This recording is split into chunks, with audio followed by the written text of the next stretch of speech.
Hello and welcome to the Global Church Project. I'm Graham Hill. Gary Nelson is a published author, dynamic speaker and recognised Christian leader in Canada and around the world. In 2010 he began his term as the 12th President and Vice Chancellor of Tyndale University College and Seminary in Canada. Prior to becoming President of Tyndale, Gary Nelson served for 10 years as the General Secretary of Canadian Baptist Ministries. During those years, the Canadian Baptists experienced striking growth, expanding the organisation's global impact in the areas of leadership development, theological education, sustainable community development, and a wide range of other areas in Canada and across the United States. Peter Dickens held a PhD in Leadership and Change from Antioch University in Ohio, with a focus on strategic, complex organisations and adaptive systems. He's a successful business leader, a greatly beloved member of the Tyndale University College and Seminary community. A church and theological leader, Peter Dickens was passionate about using his experience and knowledge to prepare the next generation of leaders to thrive in a rapidly changing 21st century landscape. A proponent of complexity theory and servant leadership, Peter inspired many students to abandon common stereotypes and develop their ability to subtly and quietly lead from a place of confidence. Together, Gary Nelson and Peter Dickens wrote Leading in Disorienting Times, Navigating Church and Organisational Change.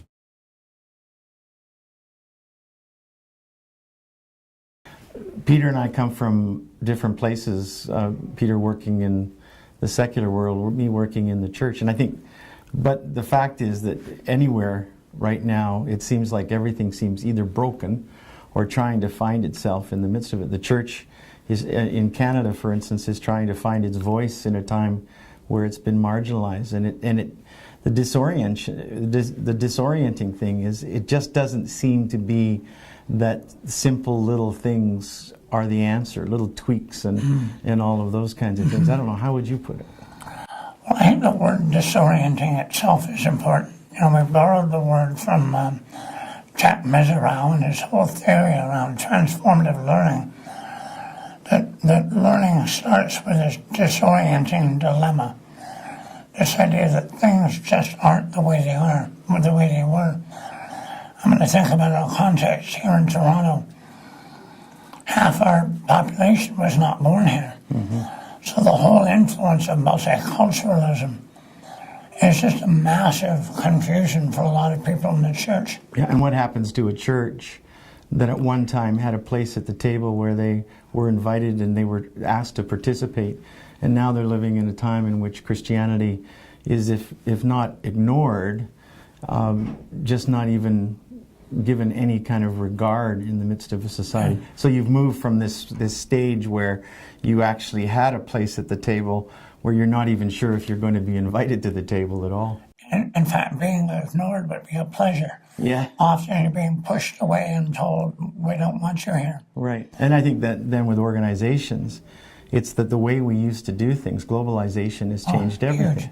And so all of a sudden, the way you used to deliver projects or the way you used to deliver education, take Tyndale for instance, I mean education, what has online learning done to education? What is all of the kind of social media? I mean, it's just changed everything. One of the hardest things to get across to faculty is that they no longer are the keepers of the knowledge, that they are actually no longer the gatekeepers, that a student, when he walks into a classroom, has knowledge at his fingertips or her fingertips. And that changes the way teaching takes place. So. Absolutely. But we see the same thing in healthcare, where the physician was a gatekeeper of all knowledge. And now the patients are incredibly well informed. It used to be a completely physician-driven system. And the more I work with physicians, the more I realize how collaborative they have to be, how they have to work, and really focus on putting the patient in the center of the conversation. Mm-hmm. And the way here, we're trying to put the student in the center of the conversation. Exactly. And that's a huge shift for the professions. Right. And the pace of change.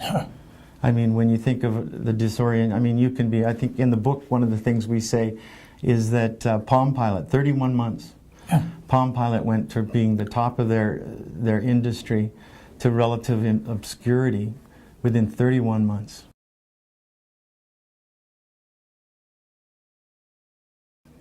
We have a chapter called from Kirk to Picard, and you have to have been watching Star Trek all of these forever to have understood this. And I first heard about it from Stanley Grentz years ago when he was talking about postmodernism, but he was talking about the difference in terms of leadership. And I mean, in the business world, it's the moving from the Jack Welch to who was kind of the top-down quintessential alpha male to this idea of leadership changing and the way we lead as changing. What would you think about that?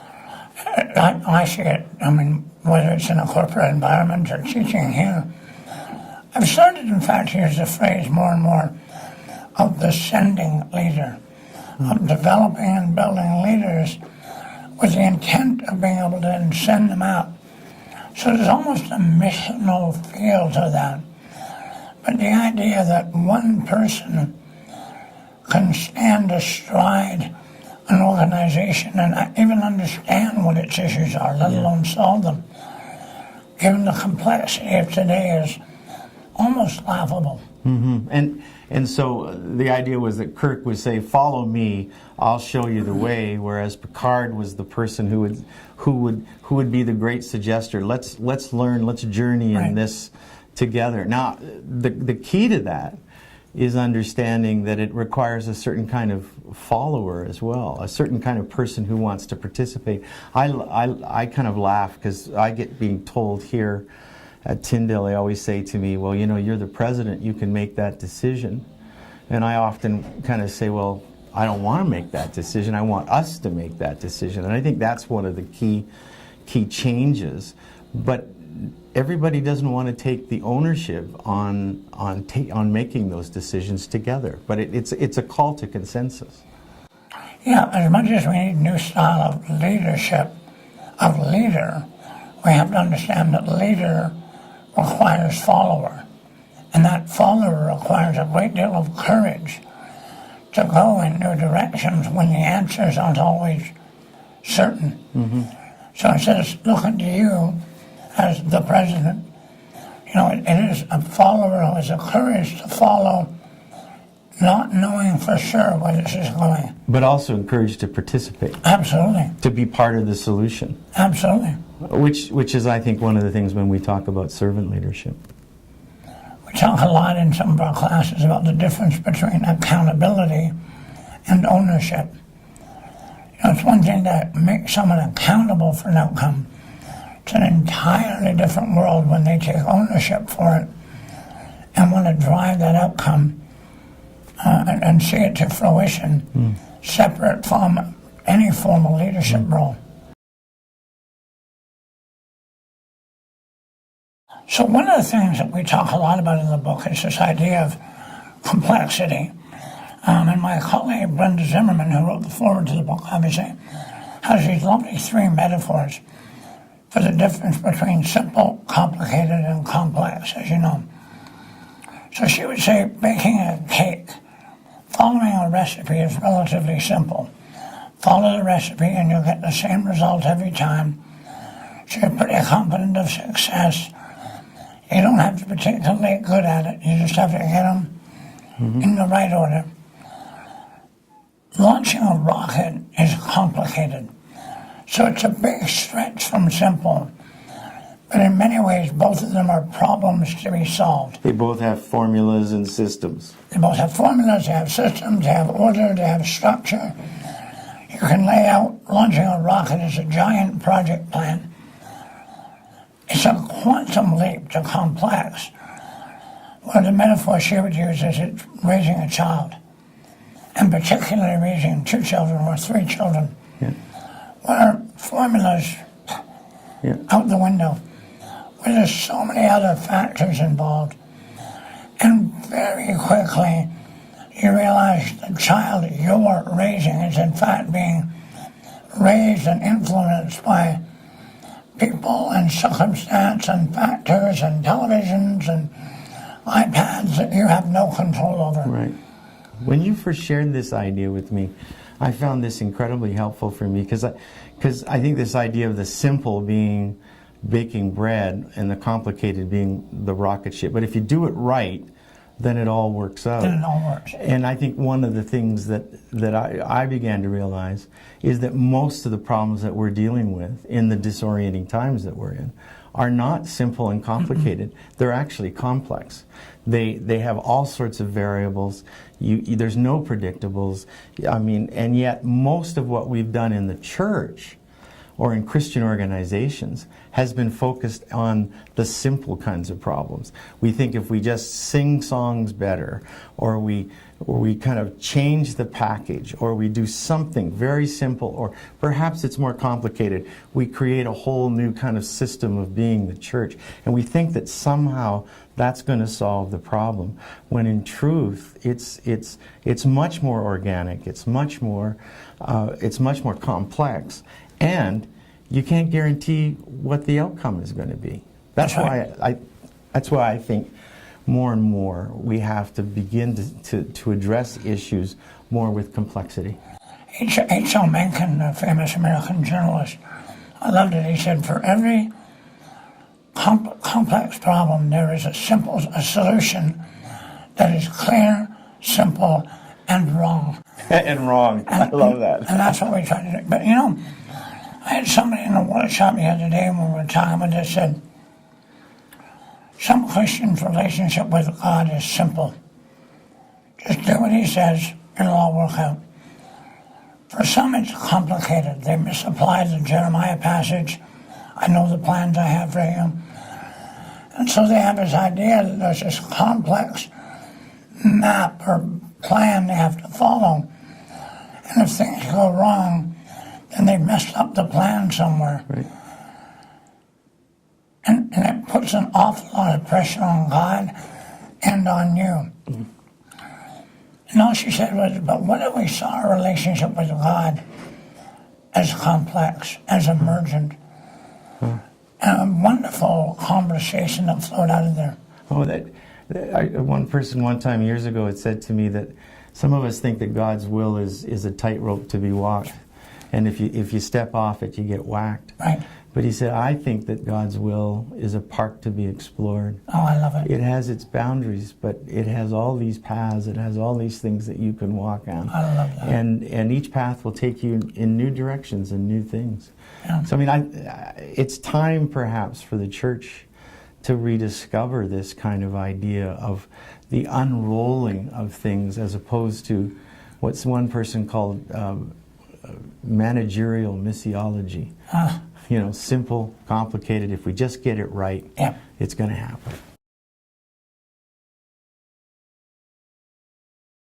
So, Peter, what's changed about change? Well, I think we used to think of change very formulaic. You know, you've got factors in favor, factors that are resisting. This is Kurt Lewin's classic stuff. And then figure out what's causing resistance and try to reduce the resistance, and the change will work. Number one, it's exhausting. It's emotionally and spiritually debilitating. But in complex systems, change doesn't happen from the top down. It in fact happens from the bottom up. And it happens because of the self-organizing principles of people who come together around an idea or a cause, and they just work things out.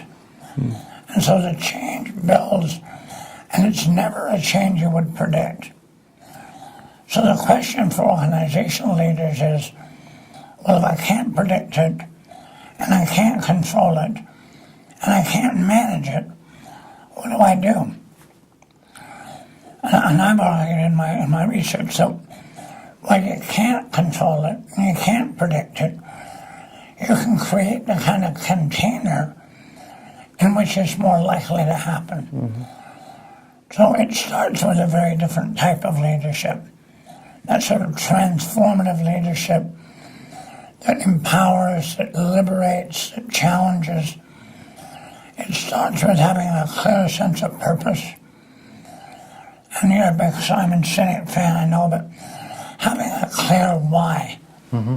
And that people come to the why of what you're doing more than they will ever come to the leader.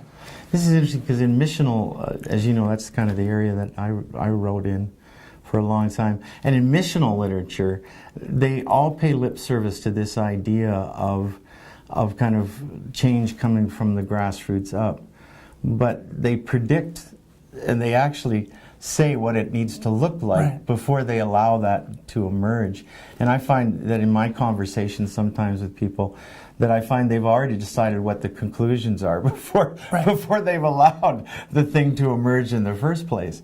And I think there is a sense in leadership, if you believe that change, it could look very differently than the way you would like it to be, that's part of, I mean, you have to be grounded enough to allow that to emerge. This may not look like the kind of church I wanted it to be, or the kind of organization that I wanted it to be, if I just create the conditions and I don't dictate what the ends are. But yet, I think that's the big challenge today, because I think we're presupposing what it looks like. Most of the writers will say, "Well, a missional church looks like this." Well, it may not.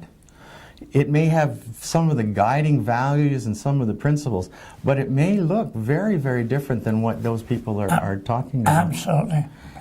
There was an interesting case study in the Leadership Quarterly a few years ago about a church, and how a group of young people had decided to sort of take on a role for the church in the city. And the former leaders at first resisted it. This isn't the kind of church we want to be. But it took off, and then, as often happens, how fast can the former leaders sort of run around in front and look like they were in charge all along, when they never were. But I think there's a big role for leadership. It's just not the same. But then there's fundamental issues around creating the conditions for collaboration. So not just saying it's good and not just espousing it, but actually creating interdepartmental, interdisciplinary teams so they can really collaborate around that. There's a whole new set of skills than that. Like if you're the creator of the, I mean, there's a social IQ.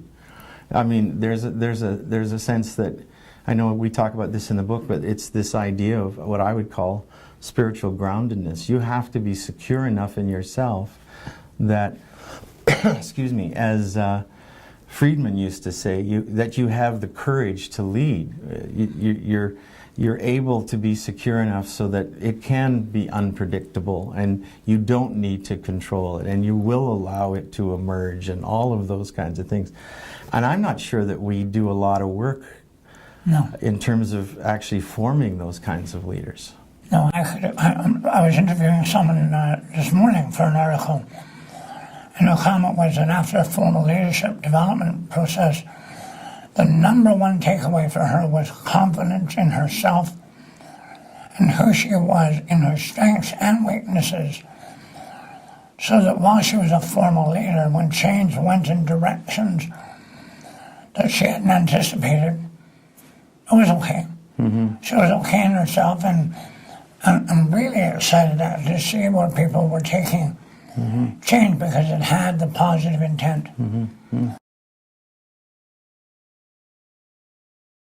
There's a lot being written these days about transformational leadership. I mean, a lot of people are saying that we need leaders that are going to kind of help us create the new institutions and navigate and negotiate the worlds that we're in. And we spend a lot of time talking about that in the book because we think that's a particularly critical skill.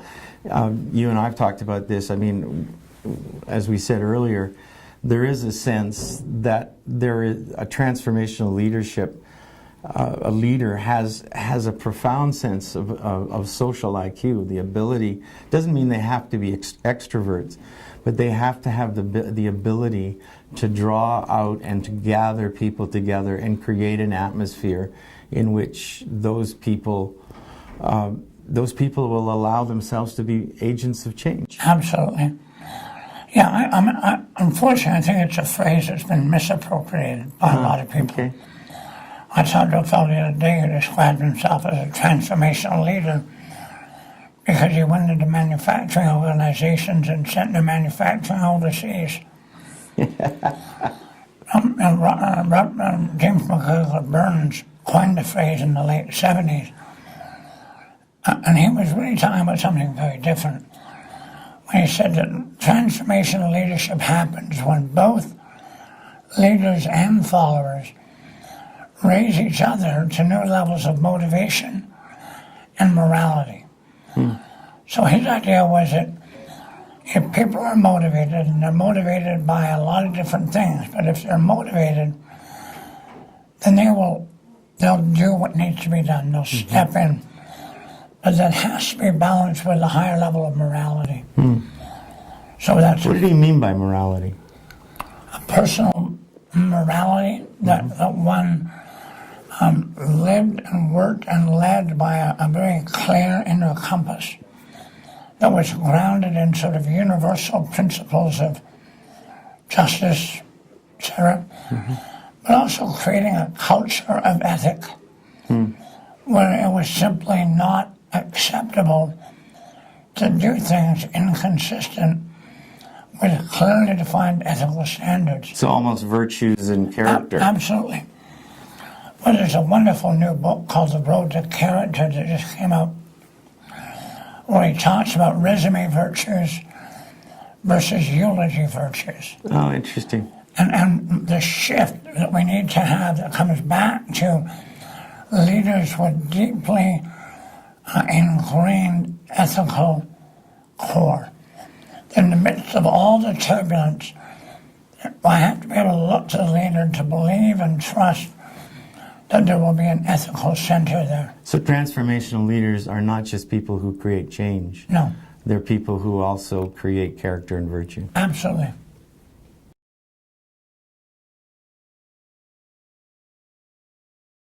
When we were writing this book, you were going through lots of interesting issues around pain management for something you were struggling with. And one day we were talking on the phone, and because I knew you were also using morphine at the time, when you first suggested that we work on a chapter called Birds, Rocks, and Buckets, I remember thinking to myself, okay, this might be the morphine talking, but and then you told me the metaphor, and I loved it because I think it illustrates so clearly what the challenge is that we're describing in the book, but that leaders are struggling with in the church in things that they can't control anymore, that they used to be able to control. They knew what the church was going to be like. They knew how an organization would function. They knew all those things, and now they're struggling with this. And then you brought up this metaphor. So tell us. So originally from Christopher Dawkins, trying to explain the difference between old science and new science. So in old science, it's if you have a rock in your hand and you're trying to throw it into a bucket 20 feet away. And really, while you may not realize it, there's a lot of mathematics going on, a lot of calculation, speed, trajectory, mass, etc. And then repetition, just do it over and over and over again. In many ways, that's how we approach change. Whatever worked before, just keep doing it, right? Because what you're dealing with doesn't change, if that makes sense. What fundamentally shifts is if instead of a rock, you realize you're holding a live bird. And as soon as you release the bird, it could go anywhere. And so you ask yourself, well, how do I get the bird in the bucket with the same efficiency I did the rock? And everybody has a different solution when you do this in workshops. One person, I think, even said you duct tape you tape the bird so that so you just throw it like it was a rock. Right, it's still alive, or worse, you wait till no one's looking and whacking on the head. Although I have to admit, my favorite solution was to build an invisible tunnel to the bucket, so you can release the bird and it thinks it's free, but it really has no choice. That's what we call that's what policy is all about. But the obvious answer is put something in the bucket that the bird wants. So we get to know the bird, which means as a leader you have to know people, you have to know what motivates them, what they need, and then ask, this is the change we want to do. Can we incorporate those needs into the change? And if you have multiple people, you're going to need to have more than one birdseed in the bucket. But it forces the leader to be relational, to be engaged, to be observant, to know what about change attracts people and what about change maybe doesn't. And it forces the leader to listen without bias, without trying to defend, but saying, I didn't realize that. If we could only, how would you feel about the change? So when I'm coaching leaders, I'm often finding myself asking that question. So where's the birdseed? You're telling me these people are resisting. Where's the birdseed? And it'll take some conversation in a whole new place. It also says a lot about, again, we're almost coming back to that relational ability, that, I mean, the listening, the being able to hear, the being able to understand what it is that motivates. So much of our leadership material in the last while that's been written, especially in Christian circles, has been so focused on the goal that it hasn't helped us in the process. Exactly. And so, I mean, this idea of the bird seed, I mean, it takes time. It takes time to hear. It takes time to understand how somebody is motivated. I mean, I go to a small church in our city here, and there's so many people in that church that some of them have had their whole life has been spent in the church. And they don't understand the people who are coming into our church that have no church background whatsoever. And so part of the leadership task is to help help them understand each other, while at the same time lead them in the process to Absolutely. change. I have a good friend who says, in any change initiative, there's an invoice to be paid. And you can either pay it up front by listening, by engaging, or you will pay it down the road, and it carries a heck of an interest rate. Because the minute you try to initiate change that people have no input into, then you've created your own resistance. You created the problem. We talk about things as complex systems, and when you strip it all away, a complex system is all about the dynamic nature of relationships of agents in the system. Yeah. So the leader's focus is on relationship all the time. Yeah. Matter of fact, that's how we end the book. One of my mentors, George Baxter, who basically taught me everything I know about leadership. We were having coffee recently, and he said to me, when push comes to shove, he says, it's all about relationships. Absolutely. Yeah. The Global Church Project is located at www.theglobalchurchproject.com. On our website, you'll find a wide range of interviews and resources for colleges, universities, and churches. I look forward to your company next time. From me, goodbye.